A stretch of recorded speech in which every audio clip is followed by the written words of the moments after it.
Flight lieutenant Mohammad Tauqir ইসলাম ৯ November ১৯৯৭ তারিখে রাজশাহী জেলার বোয়ালিয়া থানাধীন সপুরা ছয়ঘাটি গ্রামে এক সম্ভ্রান্ত মুসলিম পরিবারে জন্মগ্রহণ করেন। তার পিতার নাম মোহাম্মদ তহুরুল ইসলাম এবং মাতার নাম মোসাম্মদ সালেহা খাতুন।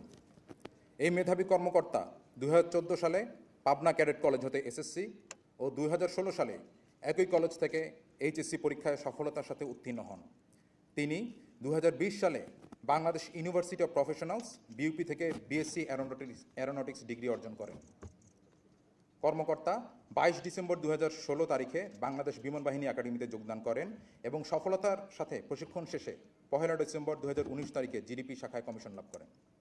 তিনি চাকুরিকালীন সময়ে বিমান বাহিনীর বিভিন্ন ফ্লাইং স্কোয়াড্রন যেমন 15 স্কোয়াড্রনে পাইলট, 35 স্কোয়াড্রন পাইলট এবং অ্যাডজুটেন্ট হিসেবে দায়িত্ব পালন করেছেন। চাকরিকালীন সময়ে কর্মকর্তা দেশে বিদেশে পেশাগত বিভিন্ন কোর্সে অংশগ্রহণ করে সফলতার সাথে তা সম্পন্ন করেন।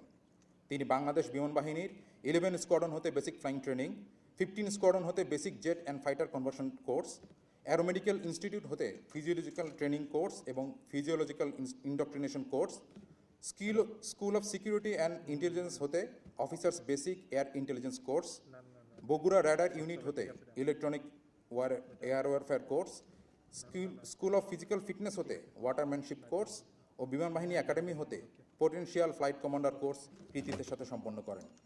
এছাড়াও তিনি অতি সম্প্রতি ভারত হতে operational in training aerospace medicine fighter course সফলতার সাথে সম্পন্ন করেন। কর্মকর্তা ২১ জুলাই ২০২৫ আনুমানিক ১৩১৩ ঘটিকায় নিয়মিত প্রশিক্ষণ উড্ডয়নকালে এক মর্মান্তিক বিমান দুর্ঘটনায় পতিত হন। পরবর্তীতে সম্মিলিত সামরিক হাসপাতাল ঢাকায় চিকিৎসাধীন অবস্থায় মৃত্যুবরণ করেন। ইন্না লিল্লাহি ওয়া ইন্না ইলাইহি রাজিউন। মরহুম কর্মকর্তার কমিশন চাকরি ৫ বছর ৭ মাস ২১ দিন এবং মৃত্যুকালে তার বয়স হয়েছিল ২৭ বছর ৮ মাস ১৩ দিন। মৃত্যুকালে তিনি মা বাবা, স্ত্রী এবং অসংখ্য গুণগ্রাহী রেখে গেছেন। বিমান বাহিনীতে তিনি অত্যন্ত সততা, নিষ্ঠা ও দক্ষতার সাথে তার অর্পিত দায়িত্ব ও কর্তব্য পালন করেছেন। আমরা তার বিদেহী আত্মার মাগফিরাত কামনা করছি এবং মরহুমের শোক